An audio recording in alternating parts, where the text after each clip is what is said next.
but don't do it too tightly. And then you have GHT in right, that is, get to hospital and tell the doctor everything that happened from the time of the bite. Greetings to all of you on this very important day, that is July 16, which is observed as World Snake Day by the World Health Organization. I am Dr. V.V. Pillai. I am the Chief of Poison Control Center at Amrita Institute of Medical Sciences in Cochin. And we have a very good toxicology facility which deals with poisoning and also envenomations by venomous creatures like snakes. We work in close collaboration with the emergency medicine department of our hospital, and we have all facilities to take care of poisoning and envenomations.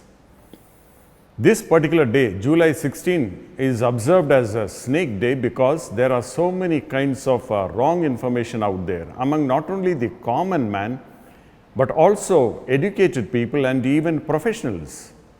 And it is important that we dispel some of these misconceptions, because as a result of such wrong information, there is a wrong attitude on the part of the common man and other people towards snakes, with the result being a lot of conflict between snake and man, resulting in snake bites and very high mortality. We would like to address this on this particular day and dispel some of the wrong information and misconceptions. In India, there are a number of venomous snakes. We all know that. India is rich in venomous creatures, and there are maybe hundreds of venomous and non-venomous snakes. But it is important to remember that the really venomous snakes are only a few in number. We can count them on the fingers of a hand. There are actually mainly 4 venomous snakes, and we call them the big 4, which comprise: number 1, Russell's viper, very commonly seen in Kerala, and in Malayalam we call it Chenathandan or Anali. Then we have its cousin, another viper, saw-scale viper, also called carpet viper, and that goes by the name in Malayalam as Churita Mandali or Rakta Mandali.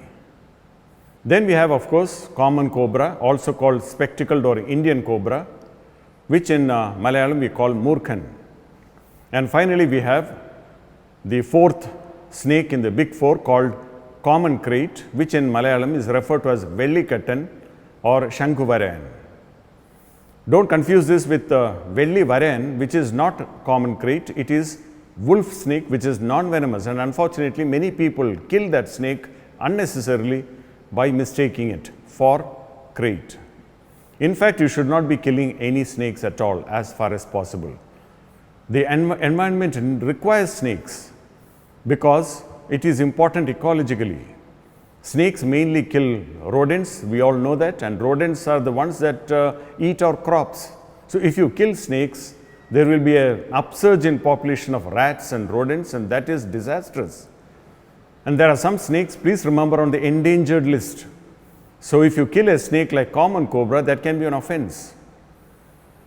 Now, with regard to what one should do when one is bitten by a snake, one of these 4, or a 5th one which is sometimes seen in Kerala, which is called hump-nosed pit viper. In Malayalam, it has got a bit of a tongue-twisted kind of name, that is Mulamukan Kurimandali or Tavita. That also causes a significant number of bites, and so in Kerala, strictly speaking, big 5. If any of these snakes bite a person, first aid measures are very important. And there are a lot of wrong kinds of information about first aid, which are sometimes even harbored by medical students and doctors, and this needs to be addressed. Measures that were advocated in the past, like incision and suction of the wound where the bite occurred, or application of a tourniquet or a ligature on the limb proximal to the bite site, which was supposed to prevent absorption of venom into the body, these are all outdated concepts and must not be undertaken. That's the current view. We should also not apply anything on the bite site, like a snake stone or any kind of medication or chemicals, including Ayurvedic medicines or whatever. You should not really be applying it locally, nothing locally, not even application of ice or cold. These can aggravate actually the bite site problems and will not really benefit the patient in any way. So, they are not recommended anymore. What is recommended by the World Health Organization goes by a slogan, that is, do it right, RIGHT, which stands for number 1, reassurance. Try to convince a person who is bitten that nothing serious is going to happen to him, because much of the time serious effects are because of shock. Everybody is scared of snakes. So, when a snake bites, the person immediately goes into shock. So, if you are going to scare him by your attitude or by what you are saying, that can aggravate the situation. So, we must try and reassure him. Even if we know for sure that it is a venomous snake, you can perhaps tell a white lie and say, we are sure that this is not venomous, nothing is going to happen. So, that is number 1, reassurance. Then I, which stands for immobilization. You must immobilize a person as far as possible, not make him walk or exert himself, because it increases circulation and absorption of the venom. However, if it is necessary or essential, certainly you will have to mobilize him. But the most important thing is immobilization of the bitten limb. Much of the time, snake bite occurs on limb, usually the lower limb, sometimes the upper limb. So, immobilize it just like for a fracture or dislocation, using maybe a splint and bandage, but don't do it too tightly. And then you have GHT in right, that is, get to hospital and tell the doctor everything that happened from the time of the bite. In other words, I repeat, all you have to do by way of first aid is do it right. RIGHT is the acronym or the abbreviation which stands for reassurance, immobilization, get to hospital and tell the doctor. That is all with regard to first aid measures today. Nothing else is advocated. And once the patient is taken to hospital, the doctor will observe whether envenomation is occurring or not, signs and symptoms are developing, and if so, he will give what is called anti-snake venom. The anti-snake venom available in India acts against this big four and has some effects against related species also. We don't have any other kind of treatment, only anti-snake venom, and it is pretty effective. Much of the time it is a big four or the big five in Kerala, 70% of the bites at least. So, much of the time we get very good results. You don't have to worry, nobody has to worry. And that is our message. On this World Snake Day, July 16, we should remember that snakes are not our enemies. They are actually good for the environment and ecology. Only when we aggravate or provoke them, they bite us. We must not kill them as far as possible, and we must not be shocked or scared when incidentally somebody gets bitten. Unfortunately, India has among the highest incidence of snake bites and mortality in the world. That is a very sad statistic. About 58,000 people die every year from snake bite. Can you believe that? No other country comes close. Our aim by observing this World Snake Day is to bring down that ghastly statistic to at least half by 2030. That is the aim. And with the help of organizations like World Health Organization, I am sure we will be able to achieve that. That is all from me.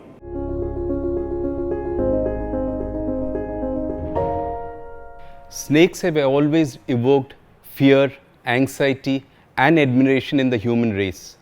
In fact, all the ancient civilizations, whether it be Mesopotamia, which is what is seen in present-day Iran, Iraq, and Jordan, or whether it's Egyptian, whether it's the Mayan, or the Incas of Central America or Peru, the ancient Chinese civilizations, ancient Indian civilizations, all have given snakes a central role, during their times.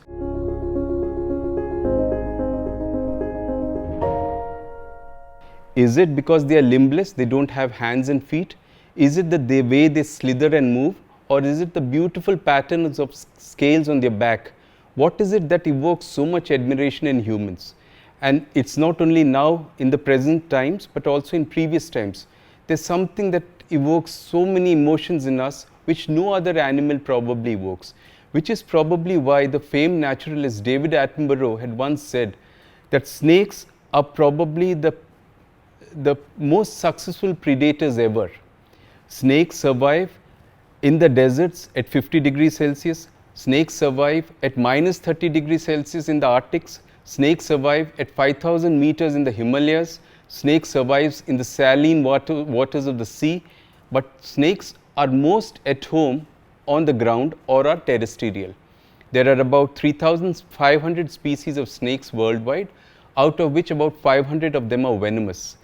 India has about 600 species of snakes, of which 52 are either venomous or mildly venomous.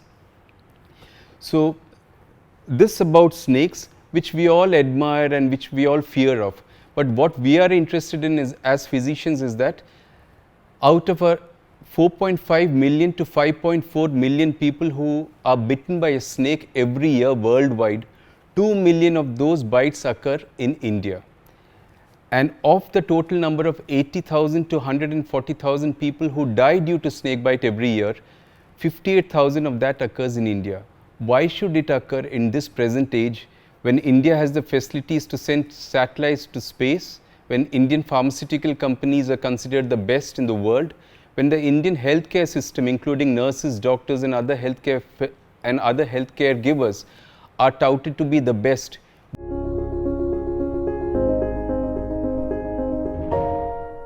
It probably is because of the social inequities.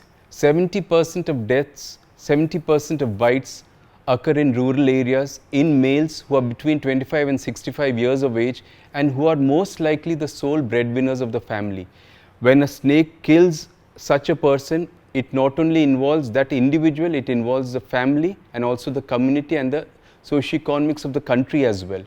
So it's for all of us to actually come together and do something for this, to be able to prevent deaths in snake bite, because snake bite is not only a preventable disease, but it can also be treated, and if treated well, there will probably be no deaths at all. 0 deaths due to snake bite is not wishful thinking, it's something that you and I should work for.